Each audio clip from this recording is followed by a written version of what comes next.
Alors, nous allons donc chercher à résoudre un circuit RC alimenté par une tension sinusoïdale et le but est d'utiliser les nombres complexes pour savoir comment obtenir l'équation mathématique des différentes tensions présentes dans le montage. Alors, on va commencer par redessiner brièvement le montage. Donc, le montage, c'est un circuit RC, voilà, alimenté par une tension sinusoïdale que je représente ici avec la lettre E de t. Alors E de t a une équation qui s'écrit 10 sinus oméga t. Alors 10, ça correspond à l'amplitude du signal sinusoïdal, donc sa valeur crête sera de 10 volts. Oméga, c'est la pulsation. Donc oméga est lié à la fréquence, c'est 2pi fois la fréquence. Et ici, la fréquence est de 5000 Hz. Donc pour le montage et nos applications numériques, on aura recours à cette valeur.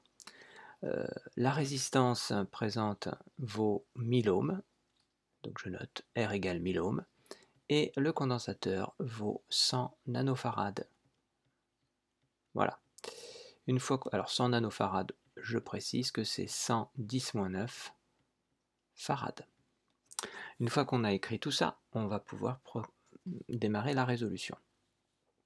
Alors pour travailler avec ces dipôles, je vais utiliser les impédances. Donc ici, je vais redessiner un montage en faisant figurer cette fois les impédances des différents éléments. Excusez-moi.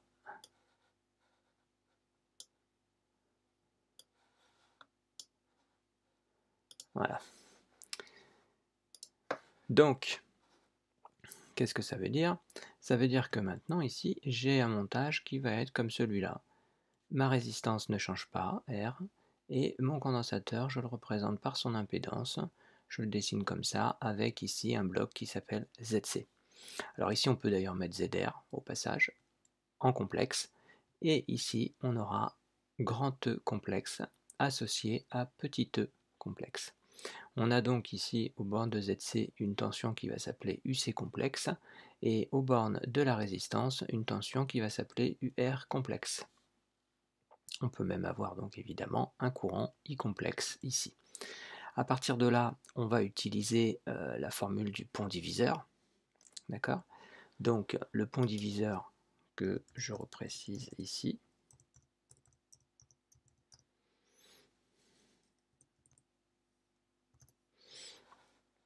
Voilà, formule du pont diviseur. Donc là, je vais l'écrire de cette manière-là. Nous permet de poser que la tension UC complexe est égale à quoi? Est égale à E complexe fois ZC complexe divisé par ZC plus ZR.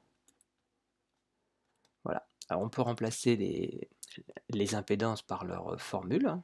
Voilà. Donc ça va donner E complexe multiplié par ZC, c'est 1 sur JC oméga, divisé par 1 sur JC oméga, plus R.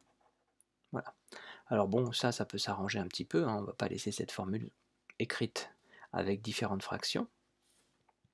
Donc je vais tout simplement pouvoir écrire que UC complexe, ça s'arrange, est égal à E complexe divisé par 1 plus JRC oméga. Bon, c'est un calcul mathématique, en fait le 1 sur JC oméga descend ici, enfin le JC oméga descend, il est multiplié par ce JC oméga, ça donne 1, et il est multiplié par R, ce qui donne JRC oméga. Voilà. Une fois qu'on a établi cette formule, eh bien, il n'y a plus qu'à passer à l'application numérique. Donc je note AN. Alors l'application numérique fait appel à des nombres complexes, donc le premier nombre complexe qu'il faut définir c'est E, et E, ce sera 10, d'après la formule qui est ici. Alors on va mettre la valeur efficace, donc ce sera 10 sur racine de 2, voilà, exponentielle de j fois 0. C'est j phi, mais le phi ici, phase à l'origine, n'existe pas, donc j fois 0. Ce qui donne ici, en fait, 10 sur racine de 2, puisque l'exponentielle de 0 donne 1.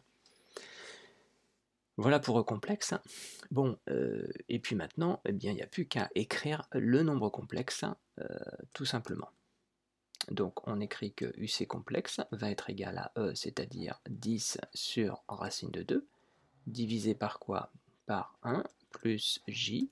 Alors R, on a dit que c'était 1000 ohms. C, on a dit que c'était 110 moins 9, ce qui donne 10 moins 7. Et enfin, oméga, c'est 2πf, d'accord? Donc 2π fois la fréquence, c'est-à-dire 10 000 pi. 10 000 pi, c'est 10 puissance 4 fois pi. Voilà.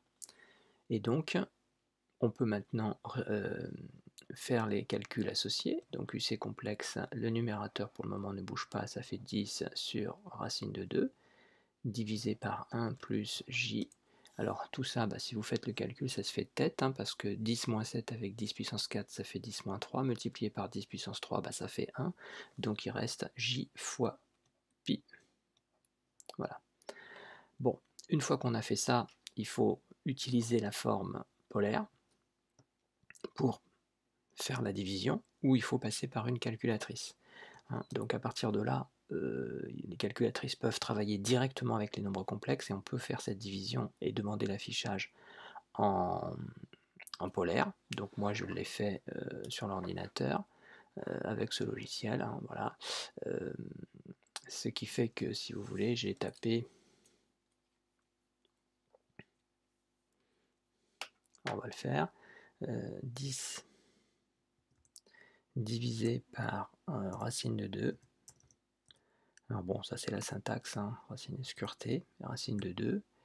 Le tout divisé par une parenthèse 1 plus J fois pi. Voilà. Ah, c'est plus, pardon. Voilà, on va y arriver. Voilà.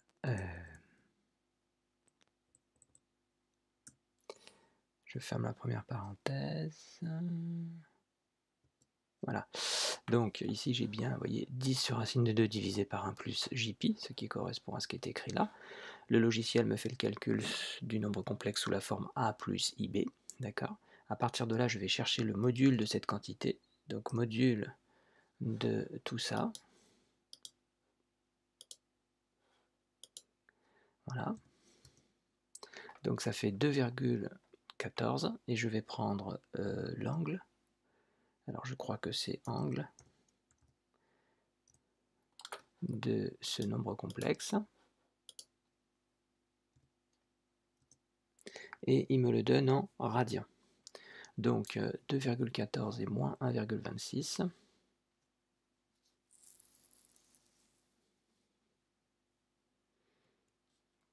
Donc UC sera égal à 2,14 exponentielle de moins J fois 1,26.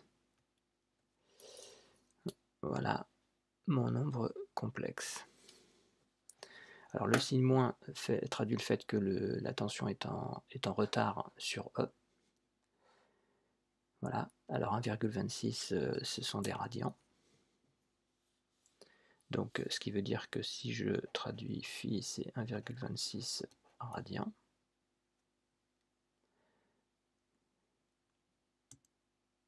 Excusez-moi, j'ai eu un petit souci avec mon stylet, j'efface ça.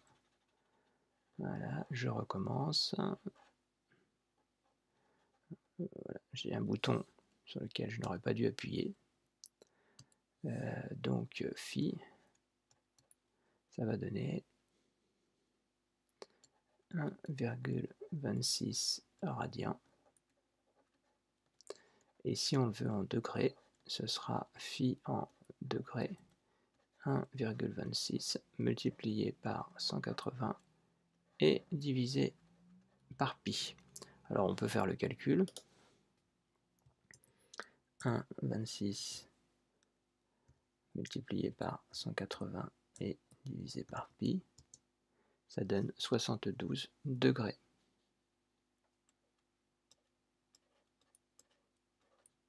Voilà. Donc au final, on écrira que UC de t est égal à 2,14 racine de 2, parce que ça c'est la valeur efficace, donc en multipliant par racine de 2, on a la valeur max du signal, sinus oméga t moins 1,26.